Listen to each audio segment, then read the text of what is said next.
Welcome to our cozy corner of tales, where the warmth of timeless narratives from Bharat comes alive.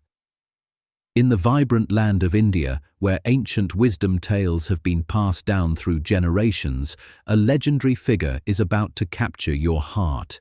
The stories of Akbar Birbal are treasured for their spiritual wisdom and moral lessons, and today we'll delve into the charming tale of Birbal's early years. Let's begin our journey with Birbal the Child, a story that will delight and inspire you.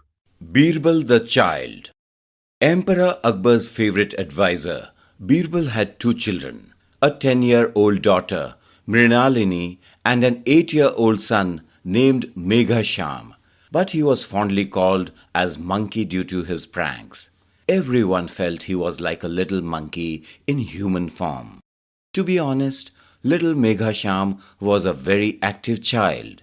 An incident that occurred between Meghasham and his teacher will help you understand his naughty antics. Meghasham sat in the first row in his class with his two friends Bhadra and Rudra. One day, his teacher was explaining about some great persons and the books they had written. At the end of the class, he decided to test the children. He said, "Children, I will give a prize to the student who gives me the correct answer to this question." The kids nodded their heads with a big smile. "So, tell me which book would be considered a famous book in the future. Also tell me what kind of books should be written to make them famous," he added. Each one of them answered the question turn by turn. Now it was the turn of Meghasham and his friends.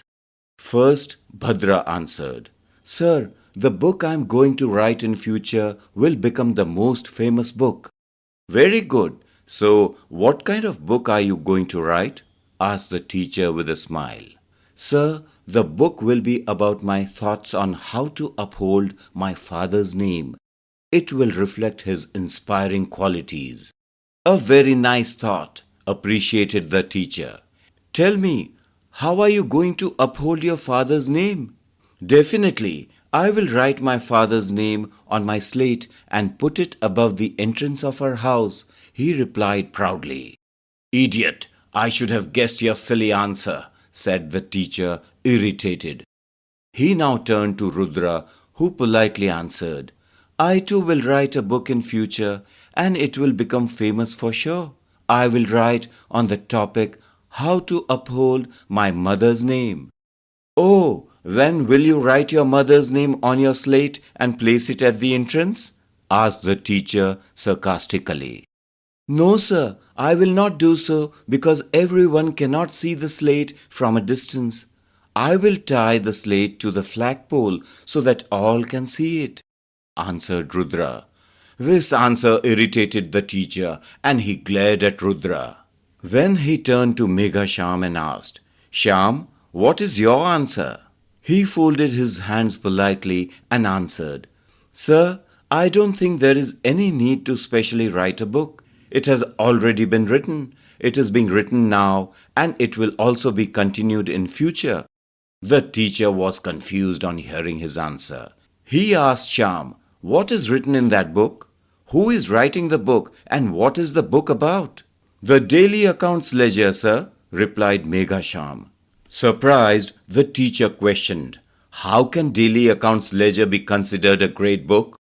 "Yes, sir. The daily accounts ledger, in which we enter our daily expenses and earnings, is the most valuable and the greatest book." "Why should it be considered great?" questioned the teacher.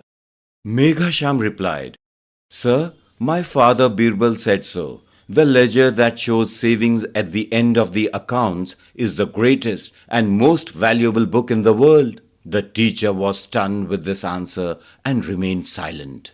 Meghasham added, "Master, I have given my answer. Where is my prize?" "You get out of my class," shouted the teacher and drove away all the three from the class. They came out of the class and went to visit the cowshed. They played there for some time. When it was time, everyone went home except Meghasham. He asked the owner of the cowshed, Chittaranjan Das for some toys and played with them. Afterwards, he started irritating Das with silly questions. Since Meghasham was Birbal's son, Chittaranjan Das could not say anything. He sent one of his workers to Birbal with a message. Birbal reached there and took his son home. He was in a hurry as he had to go to the king's court and he was already late. Just as he entered the court, Emperor Akbar inquired about Birbal. "Where is Birbal?" he addressed the court. "I am here, your majesty," said Birbal. "Pardon me for the delay." "Why were you delayed?" asked Akbar. "My son was throwing tantrums and with great difficulty I convinced and took him home. Hence I was delayed," explained Birbal. Akbar was not pleased with this answer. He said, "Birbal, can't you persuade a small child? Do you need a lot of time?" "My son is not like the others as he throws tantrums frequently," replied Birbal. "All children are similar. I will teach you how to deal with children. Let us do a role play. I will pretend to be you and you play your son's role," ordered Akbar. "But your majesty, my son's tantrums are too much. Please rethink your decision," requested Birbal. "Don't worry about that. This is my order. You should behave like your son," commanded Akbar. "As you command, your majesty," said Birbal. "Now ask me what your son asked you," asked Akbar. "I want a cow," demanded Birbal. Akbar ordered his staff to bring a cow and they obeyed him. Now Birbal demanded that he wanted the cow's milk. One of the staff milked the cow. "Now, what do you want?" asked Akbar. "Now pour this milk back into the cow," said Birbal, behaving like his naughty son. "What's this, Birbal? Are you out of your mind?" asked Akbar.